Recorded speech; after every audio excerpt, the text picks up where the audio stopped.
नमस्कार साथियों, एक बार फिर से स्वागत है आपका करंट अफेयर खास सेशन में, जिसमें हम ना केवल बात करते हैं करंट अफेयर की, साथ-साथ क्या करते हैं, उनका एनालिसिस भी करते हैं। तो आइए शुरू करते हैं आज के प्रमुख करंट अफेयर और आज के प्रमुख करंट अफेयर शुरू करने से पहले एक टॉपिक को देख लेते हैं। आप जो सामने तस्वीर देख रहे हैं, ये तस्वीर है गुरुदेव रवीन्द्रनाथ टैगोर जी की। तो रवीन्द्रनाथ टैगोर जी की आज तस्वीर हम इसलिए आपके सामने लाए हैं क्योंकि हुआ क्या है कि इनके द्वारा लिखा गया जो भारत अधिनायक का एक हिस्सा है, जन गण मन, जो हमारा बाद में राष्ट्रीय गीत बना, 24 जनवरी 1950 को, उसके बने हुए कितने वर्ष हो गए हैं? 110 वर्ष हो गए हैं, अर्थात 27 दिसंबर तो इसके टोटल 110 सालें हो चुकी हैं इसको बने हुए। तो आपको बता दें कि ये इतने इसलिए प्रसिद्ध हैं क्योंकि एक तो इन्हें नेटवर्क की उपाधि मिली है, बाकी इन्होंने अच्छा कार्य तो किया है, लिटरेचर पे गीतांजलि वगैरह लिखी है, महिलाओं की शिक्षा के लिए भी कार्य किया है, शांति निकेतन की स्थापना भी की है।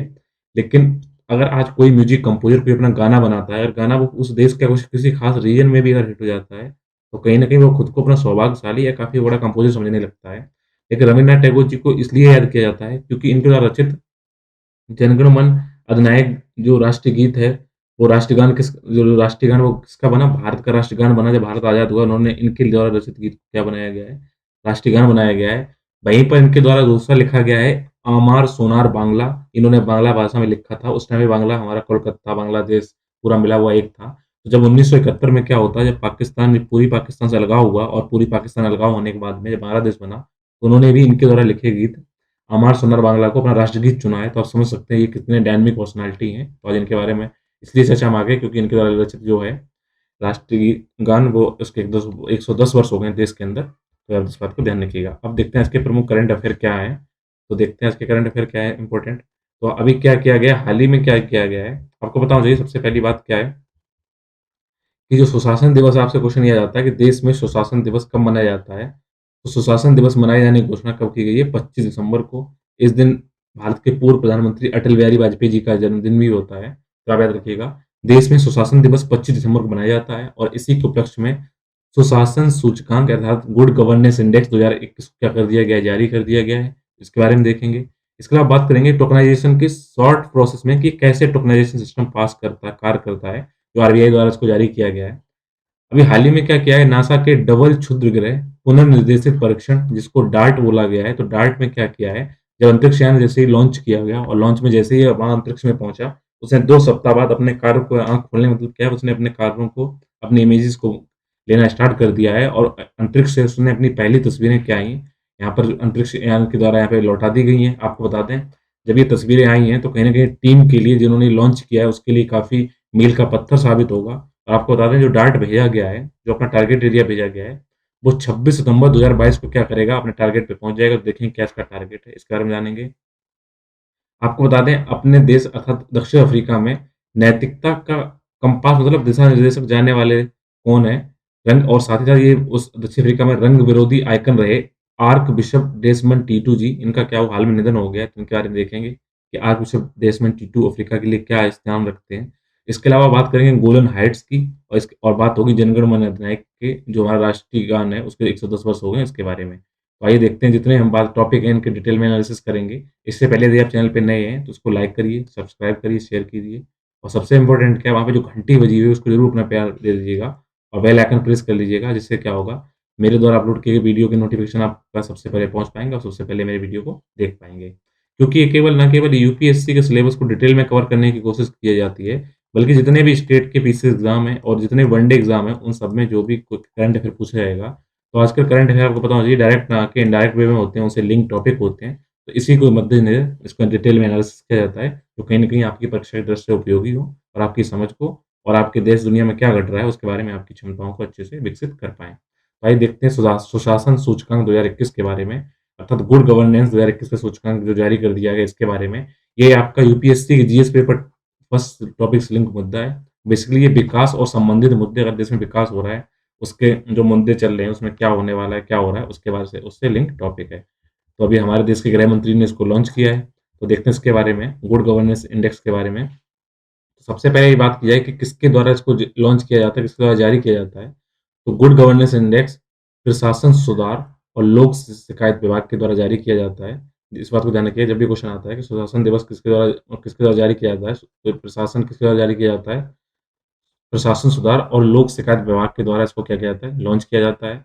इसका उद्देश्य क्या है, जितने भी हमारे देश के अंदर जितने भी राज्य हमारे जितने राज्य हैं और राज्यों के अलावा जितने भी केंद्र शासित प्रदेश हैं, तो उनके बारे में हम डिटेल में देखें तो क्या होता है, ये उनके स्थितियों की तुलना करना कि वहाँ पर जो सुशासन की स्थिति है, गवर्नेंस की स्थिति है, उसकी क्वांटिटी कैसी है, उसके डाटा को प्रदान किया जाता है, जिससे क्या हो, राज्य उस हिसाब से रणनीतियाँ बना सकें, जिससे उनके आगे डेवलपमेंट हो सके, साथ-साथ दूसरे राज्यों के साथ अपनी तुलना करके भी देख सकें, तो यहाँ पे हेल्दी कॉम्पिटिशन बन सके, गुड हेल्दी कॉम्पिटिशन बन सके, जिससे पता चल सके कि राज्य आप अपने विकास के लिए क्या-क्या कार्य कर रहे हैं, इनके बारे में वो डिटेल में जान सकें, ठीक है? तो इस बार के जो 2021 का जो ढाँचा जो डाला गया है, इसमें ये जारी किया गया है, इसके बारे में डिटेल में देखें, तो इसमें 10 सेक्टर लिए गए हैं अर्थात 10 क्षेत्रों के 58 संकेतों को शामिल किया गया है। तो अगर हम देखें 10 सेक्टर के 58 संकेत कौन-कौन से हैं, तो सिर्फ आपको हम सेक्टर बता दें, इसमें कृषि संबंधित क्षेत्र हैं, वाणिज्य और उद्योग, मानव संसाधन विकास, सार्वजनिक स्वास्थ्य, सार्वजनिक बुनियादी ढाँचा और उसकी उपयोगिता, आर्थिक शासन कैसा है, समाज कल्याण और विकास के लिए क्या नीति अपनाई जा रही है राज्य के द्वारा, न्यायिक और सार्वजनिक सुरक्षा कैसे लोगों को प्रदान की जा रही है, इसके अलावा पर्यावरण और नागरिक केंद्रित शासन कितने तरीके से अच्छे से कार्य कर रहा है, इसके बारे में आप पता होना चाहिए। तो यहाँ तक आपको ये सेक्टर पता होना चाहिए और ये पता चाहिए किस मंत्रालय के द्वारा जारी किया जाता है, किस विभाग के द्वारा जारी किया जाता है, प्रशासन सुधार और लोक शिकायत विभाग के द्वारा। अब इम्पोर्टेंट ये है कि आगे जो अभी आएगा कि इसको जो गुड गवर्नेंस इंडेक्स 2021 है, इसको क्या किया गया है, राज्यों और केंद्र शासित प्रदेशों को टोटल कितने क्लास में या कितनी श्रेणियों में बाँटा गया है, तो ये 4 क्लास या 4 श्रेणियों में बाँटे गए हैं, जिसमें अन्य राज्य ग्रुप ए, अन्य राज्य ग्रुप बी, ये तो 2 बन गए, ग्रुप ए, ग्रुप बी, इसके अलावा नॉर्थ ईस्ट और पहाड़ी राज्य तीसरा ग्रुप है और केंद्र शासित प्रदेशों का चौथा ग्रुप है। इस प्रकार कुल 4 ग्रुप बनाए गए हैं। अगर हम देखें कि इम्पोर्टेंट ये आएगा कि गुड गवर्नेंस इंडेक्स में किसका क्या स्थान रहता है, तो आपको बता दें टॉप किसने किया है इस बार। अगर ओवरऑल रैंकिंग देखी जाए तो गुजरात ने टॉप किया है और सेकंड पे महाराष्ट्र, थर्ड पे गोवा। तो इस चीज़ को आप याद रख लीजिएगा, ये ज़रूर क्वेश्चन इम्पोर्टेंट क्वेश्चन आपकी परीक्षा से आएगा कि किसने समग्र रैंकिंग में या फिर देश में जो आपका गुड गवर्नेंस इंडेक्स है उसमें टॉप किसने किया है, तो आपको बता दें इसमें गुजरात ने टॉप किया है। अच्छी बात ये है कि देश के अंतर्गत 20 राज्य ऐसे हैं जिन्होंने गुड गवर्नेंस इंडेक्स में अपने अंकों में सुधार किया है। अगर केंद्र शासित प्रदेशों में बात की जाए तो सबसे टॉप पे दिल्ली रहा है, इन्होंने टॉप किया है। इसके अलावा उत्तर प्रदेश में देखें, उत्तर प्रदेश में वाणिज्यिक और उद्योग क्षेत्र में शीर्ष स्थान किसको दिया गया है, यूपी को दिया गया है। नॉर्थ ईस्ट और पहाड़ी श्रेणी में अगर देखा जाए तो मिजोरम और जम्मू कश्मीर ने अच्छा प्रदर्शन किया है, इस बात को आप ध्यान रखिएगा। उसके अलावा जो आप डाटा देख लीजिएगा, ये सेक्टर वाइज़ किसने-किसने क्या टॉप किया है, ये आपके बारे में यहाँ पे डिटेल है। अगर हम देखें कि जो गुड गवर्नेंस इंडेक्स है उसकी सीमाएँ क्या हैं कि सारा सब कुछ इसमें अच्छा ही है। तो सबसे दिक्कत इसमें सबसे बड़ी दिक्कत क्या है, जो डाटा कलेक्ट किया जाता है, जिस डेटा का हम उपयोग करते हैं गुड गवर्नेंस के लिए, उसमें सबसे बड़ी दिक्कत क्या है? क्योंकि ये डेटा क्या प्रामाणिक है या फिर इसमें विश्वसनीयता कितनी है, इसके बारे में अभी क्वेश्चन बरकरार बना हुआ है। जो डेटा आ रहे हैं, क्या ये वाक़ई में ऑथेंटिक हैं? इसके बारे में सबसे बड़ी एक तो ये इसकी सीमा है। दूसरा इसमें क्या है कि इसमें इनपुट और जो प्रोसेसिंग करने में जो इंडिकेटर यूज़ किए जा रहे हैं, उनके क्या वाक़ई में उतना महत्व जितना उनको महत्व दिया जा रहा है या कुछ और इंडिकेटर हो सकते हैं या फिर जो आप आउटलाइन बनाते हैं, उसके जो रिज़ल्ट आते हैं, उसके आउटपुट जो इंडिकेटर हैं, उसमें कौन-कौन से मुख्य और हो सकते थे? ये इसका एक प्रश्न खड़ा करता है। बात करेंगे टोकनाइज़ेशन के बारे में, तो आरबीआई ने भी क्या बोला है कि अगले वर्ष से आप क्या करिए, सभी बैंक क्या करिए, जितने भी डेबिट कार्ड, क्रेडिट कार्ड वगैरह जारी करते हैं, तो वो क्या करिए, उन कार्डों की अपेक्षा क्या करिए, आप टोकन नंबर जारी कीजिए, जिससे टोकन से चीज़ें आगे हल हो सकें और लोगों की प्राइवेसी में बढ़ावा मिले। तो इसमें सिर्फ़ आपको ये समझाने की कोशिश की जाएगी कि टोकनाइज़्ड ट्रांज़ैक्शन कैसे डिफरेंट है कार्ड सिस्टम से। तो सबसे पहले मैं आपको कार्ड सिस्टम बताता हूँ, अगर आप कार्ड सिस्टम यूज़ करते हैं, तो अगर आपने क्या किया, अपना कार्ड लेके गए, किसी भी पेमेंट के लिए आपने इनिशिएट किया, तो आपने देखा होगा स्वाइप मशीन ऐसे रखी होती हैं, तो आप क्या करते हैं, जैसे ही आप उसको स्वाइप करते हैं, तो जो मर्चेंट होता है, उसके पास क्या होता है, उसकी जो बैंक होती है, उस बैंक के पास जिस बैंक आपने स्वाइप किया, उसके बाद जिस बैंक का अकाउंट होगा, उस बैंक में क्या होगा, आपकी सारी कार्ड की डिटेल जाती हैं। उसके बाद हम क्या करता है, जो जिस बैंक में गई, तो आपका सपोज़ करिए कि आपने जिसके स्वाइप किया, उसकी बैंक एक थी और आपकी बैंक बी है, ठीक है?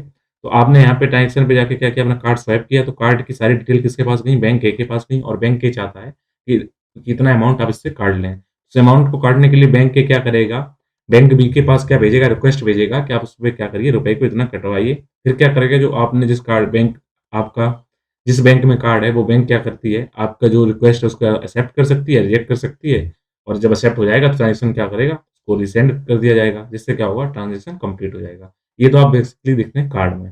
लेकिन अब टोकन में क्या किया जाएगा, जिस जगह पे आप पेमेंट करना चाहेंगे, तो आपको क्या करना जाएगा, वहाँ पे क्या किया जाएगा, आपके कार्ड की डिटेल ना जाके, आपके कार्ड के एक टोकन में कन्वर्ट कर दिया जाएगा कार्ड नंबर को, तो आप वहाँ पे क्या करेंगे, टोकन नंबर डालेंगे।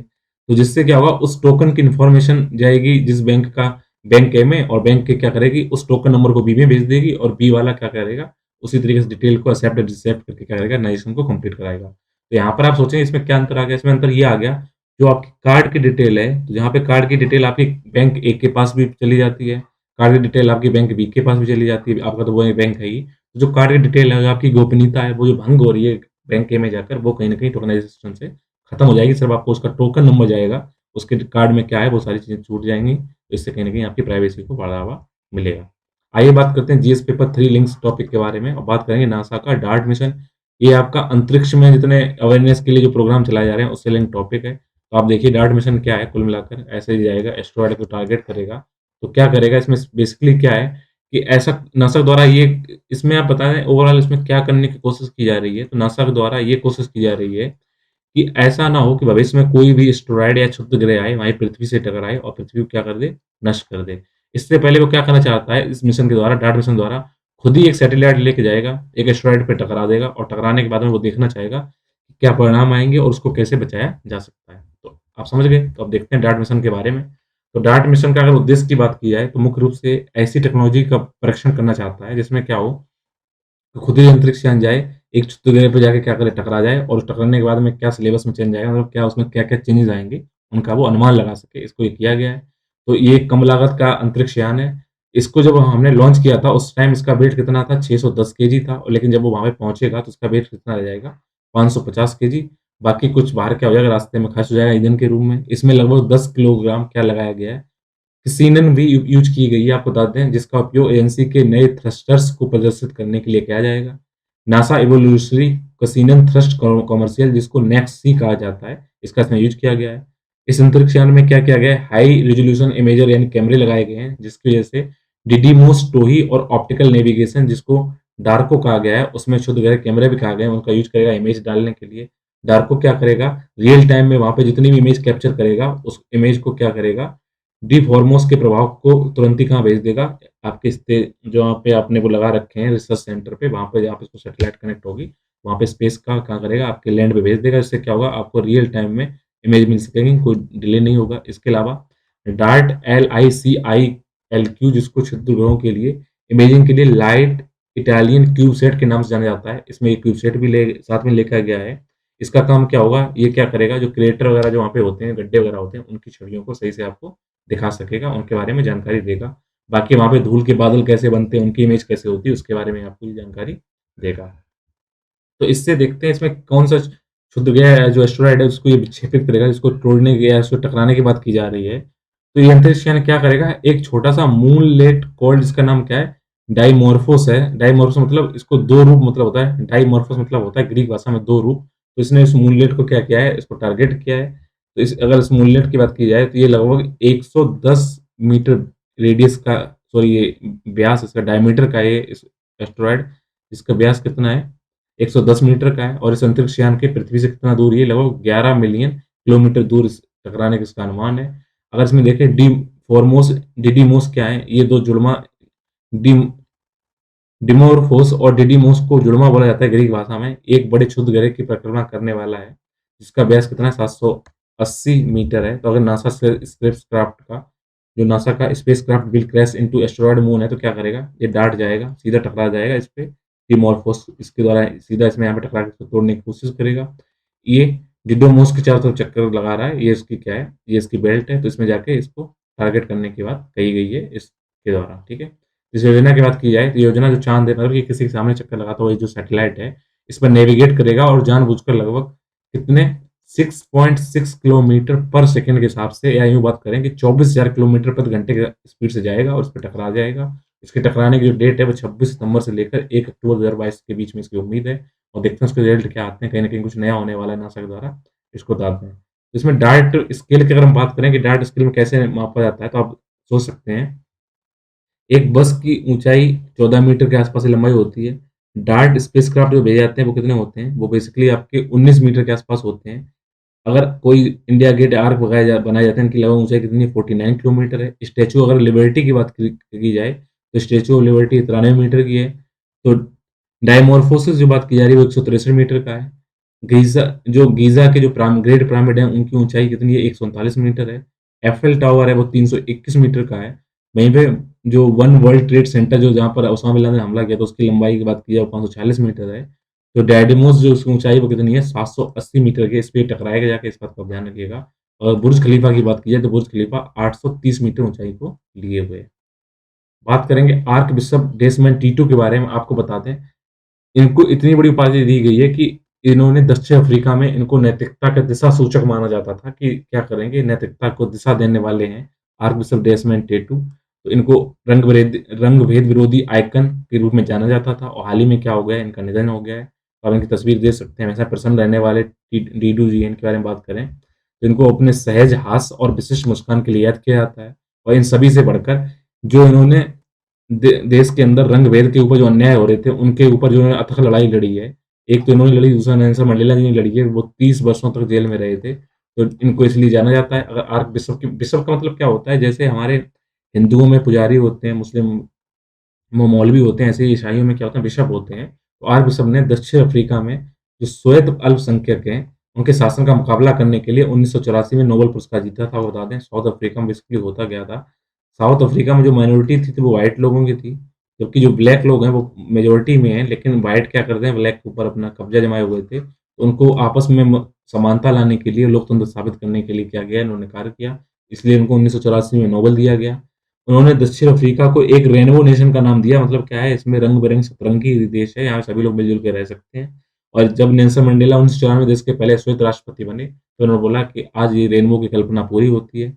आपको बता दें, इस देश के जो पहले श्वेत नेता थे, इनसे पूर्व जो अमेरिका के राष्ट्रपति बराक ओबामा बने हैं, उन्होंने टीटू जी को क्या बोला था, इनको एक नैतिकता का, एथिक्स का क्या बोला था, इन्होंने दिशा सूचक कंपास बोला था, कि डायरेक्शन दिखाने वाले हैं कि कैसे आप नैतिकता के आगे बढ़ सकते हैं। अगर दक्षिण अफ्रीका के राष्ट्रपति, इस जो प्रेज़िडेंट हैं, उनका नाम है सिरिल रामाफोसा। तो सिरिल रामाफोसा ने इनको श्रद्धांजलि देते हुए क्या बोला है, इन्होंने बोला है, ये टीटू जी क्या थे, असाधारण बुद्धि के धनी, अखंडता और रंग-भेद की ताकतों के खिलाफ अजेयता व्यक्त कर उनको संबोधित किया है, इस हिसाब से उन्होंने अपनी श्रद्धांजलि दी है। बात करेंगे गोलन हाइट्स के बारे में, तो गोलन हाइट्स को पहले आप लोकेशन देख लीजिए, जब आप लोकेशन समझ जाएँगे तब बात करेंगे क्यों उसकी बात की जा रही है गोलन हाइट्स की। तो जब आप अरेबियन कंट्री के पश्चिम में या भूमध्य सागर के पास जाएँगे, तो भूमध्य सागर के पास लगा हुआ देश है एक इज़राइल, उसके बाद है सीरिया और जॉर्डन, ठीक है? तो जॉर्डन, सीरिया, इज़राइल और लेबनान, इनके बीच में पड़ता है गोलन हाइट्स। तो गोलन हाइट्स को पहले सीरिया का दावा था, तो यहाँ पे सी ऑफ गैलिली भी है गोलन हाइट्स पर, अब इज़राइल ने इस पे कब्ज़ा कर लिया है। तो अब देखते हैं इसके बारे में बात है क्या और क्यों ये चर्चा में बने हुए हैं। अक्सर ये यूपीएससी में क्वेश्चन पूछा जा चुका है, गोलन हाइट्स की लोकेशन। तो गोलन हाइट्स क्या है, दक्षिणी-पश्चिमी सीरिया, ये जो सीरिया है, तो अगर आप, जो मैंने आपको डायरेक्शन बताता हूँ हमेशा, आप यूँ बनाएँगे तो ये हो जाएगी दक्षिणी-पश्चिमी सीरिया, तो सीरिया के दक्षिणी-पश्चिम इलाके में है। तो इसमें ये इज़राइल और सीरिया के बीच की सीमा पर 1800 वर्ग किलोमीटर क्षेत्र में फैला एक चट्टानी पठार है, गोलन हाइट्स। तो बेसिकली क्या है ये, एक प्लेटू है चट्टान का, उसके नीचे सी ऑफ गैलिली है। तो यहाँ पे हुआ क्या है, 1967 में युद्ध होता है सीरिया में, तो सीरिया से गोलन हाइट्स पर कब्जा कर लिया गया और 1981 में कब्जा, फिर इसको मतलब क्या हुआ, 1967 में इज़राइल और सीरिया के मध्य युद्ध होता है और 1981 में क्या होता है, गोलन हाइट्स पे सीरिया इज़राइल के द्वारा कब्जा कर लिया जाता है। और बस इसमें क्या हुआ, अंतर्राष्ट्रीय स्तर पर इसको मान्यता नहीं दी गई, लेकिन आज भी इज़राइल क्या है, गोलन हाइट्स पे अपने कब्जे को बताता रहता है, उसने जीता है। तो देखें अंतर्राष्ट्रीय स्तर पर क्या-क्या मान्यताएँ हैं। तो इसका सबसे पड़ोसी लगा हुआ क्या है, यूरोपीय संघ है। तो यूरोपीय संघ का ये कहना है कि गोलन हाइट्स की जो पोज़ीशन है, उसकी स्थिति को क्या करिए, आप चेंज ना करिए। तो इसमें इसने, इसका मतलब ये सीरिया का हिस्सा है, इज़राइल की उसने संप्रभुता पर कभी इसको मान्यता दी नहीं है। अरब लीग ने भी अपने जब गृह युद्ध की शुरुआत के बाद 2011 में सीरिया का जब सस्पेंशन किया था, तो उसने ये बात बोली थी कि पूरी तरह से अंतर्राष्ट्रीय कानून के परे है कि गोलन हाइट्स कैसे इनका हिस्सा हो गया इज़राइल का। मिस्र ने भी इज़राइल को ही माना है, भारत ने भी गोलन हाइट्स पर इज़राइल का ही माना है और उसने आह्वान किया है इज़राइल से, वो सीरिया को क्या करे, गोलन हाइट्स को वापस कर दे। 2019 में जब अमेरिका राष्ट्रपति डोनाल्ड ट्रंप बने थे, उन्होंने घोषणा की थी कि अमेरिका गोलन हाइट्स पर इज़राइल की संप्रभुता को मान्यता दे सकता है। तो सिर्फ अमेरिका की तरफ है कि इनका काफ़ी अच्छा दोस्त है। कहीं न कहीं इज़राइल का झुकाव और अमेरिका एक साथ रहते हैं, तो इन्होंने दिया, बाकी अंतर्राष्ट्रीय बिरादरी ने तो उसका विरोध किया है। तो आप बताएँ, इस टाइम चर्चा में क्यों बने हैं गोलन हाइट्स? इसलिए चर्चा में बने हैं, क्योंकि इज़राइल के जो प्रधानमंत्री इस टाइम पे नए कौन बने हैं? Naftali Bennett. उन्होंने हाल ही में कहा है कि देश क्या करना चाहता है, इज़राइल नियंत्रित जो गोलन हाइट्स है, वहाँ पर जितने रहने वाले लोग हैं, उनकी संख्या को दोगुना करने का इरादा रखता है, जो कहीं न कहीं इज़राइल की पकड़ को और मजबूत करेगा। साथ ही साथ इसमें क्या किया गया है, इसके मजबूत को बढ़ावा देने के लिए इन्होंने मल्टी मिलियन डॉलर की परियोजना यहाँ के प्रधानमंत्री नफ्ताली बेनेट के द्वारा चलाई गई है। तो लेकिन वो अंतर्राष्ट्रीय बिरादरी का कहना है सीरिया का। अब देखते हैं आखिर में होता क्या है। तो गोलन हाइट्स की अपोज़िशन को याद रखिएगा। आज के आखिरी सेशन को देखते हैं क्या है कि जनगण मन को क्या किया गया है, 110 सालें हो गई इसको बने हुए। तो भारत में राष्ट्रगान को जब सार्वजनिक रूप से गाया गया था पहली बार, तब से लेकर आज तक बना जभी भी होगा, लेकिन 27 दिसंबर 1911 को भारतीय राष्ट्रीय जो कांग्रेस था, उसका जब कलकत्ता में अधिवेशन होता है, तो पहली बार जनगण मन गाया गया था। आप ध्यान रखिएगा, जब जब भी आपसे प्रश्न आता है जनगण मन को पहली बार कब गाया गया था, तो इसको 27 दिसंबर 1911 को गाया गया था। और इसका कांग्रेस का अधिवेशन कहाँ पे हुआ था? इस टाइम कलकत्ता, उस टाइम ये क्या था? कोलकाता था। तो कोलकाता में इसको पहली बार क्या किया गया था? गाया गया था। इस बात को आप ध्यान रखिएगा, ठीक है? तो अब इसकी 110वीं वर्षगांठ हो चुकी है। हमने अगर क्वेश्चन आया कि कब अपनाया राष्ट्रीय गीत, राष्ट्रीय गान अपना अपनाया, तो हमने जनगण मन को 24 जनवरी 1950 को अपने गणतंत्र दिवस के 2 दिन पहले जब राष्ट्रीय गीत अपनाया, उसी दिन हमने राष्ट्रीय गान भी अपनाया, राष्ट्रपति को भी इस दिन अपनाया हमने। तो 24 जनवरी 1950 को भारत के संविधान द्वारा राष्ट्रगान के रूप में जनगण मन अधिनायक को अपनाया गया था। आपको बता दें, रवीन्द्रनाथ टैगोर जी ने भारत भाग्य विधाता जब रचना की थी, तो उसी में एक छंद, पहला छंद था जनगण मन। अब हमारा क्या बन चुका है? राष्ट्रीय गान बन चुका है। तो अब जनगण मन क्या हो चुका है? राष्ट्रीय गान। उसके कितने हो गए? 110 पूरे वर्ष हो चुके हैं। इसी साथ जितना करंट अफेयर था उनका एनालिसिस कंप्लीट होता है। उम्मीद है आपको सेशन समझ में आया होगा। मिलेंगे नए सेशन में नए टॉपिक के साथ। तब तक आप अपना ख्याल रखिए, अपने स्वास्थ्य का ख्याल रखिए, पढ़ाई को करते रहिए और जुड़े रहिए मेरे यूट्यूब चैनल आकांक्षा डिजायर के साथ। Thank you.